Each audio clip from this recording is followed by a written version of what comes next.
I guess, Shane, what's been the focus of this week? Obviously not the result you wanted, but, a fair few positives to take out of the way you finished there.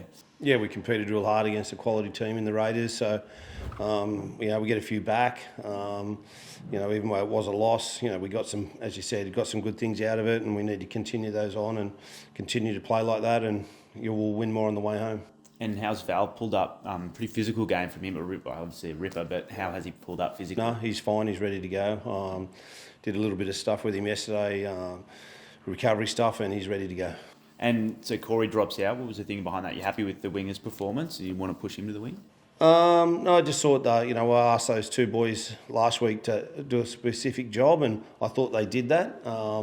And, obviously Val coming back in the side, Corey's done a really good job for us. Hadn't played centre for a long period of time. So, up against it last week.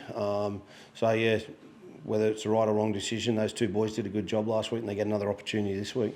And massive ins in the forward pack. How much of a boost does that give you coming up against, one of the other big forward packs in the comp? Yeah, well, they get a few back as well, so through Origin and so on. So, we welcome those players back. Hamish was out for a week with HIA and Luch was out with a bit of a quad strain. So, a really experienced player in Luch and a young gun in Hamish. So, welcome.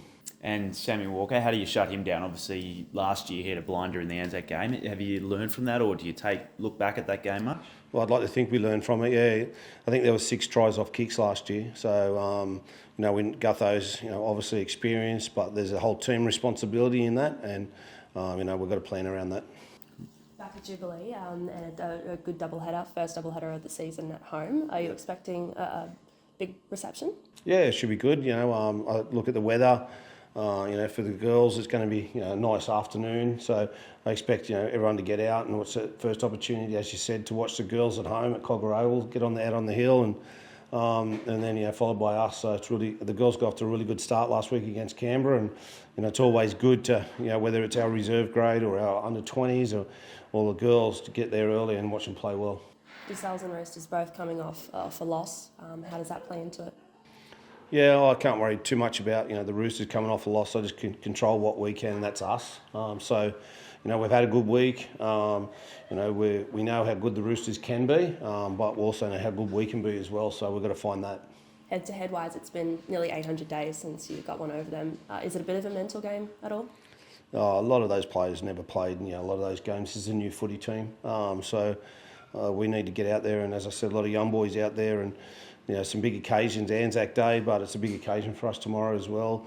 2010 15-year reunion, so all those players will be there, and a lot of the old ex-Dragons and Steelers players reunion, so a lot to play for. Do you try to play into the fact when you've got these double headers and make it a big club day? It's almost, I guess, a little bit like sort of community footy where you have the whole club there together.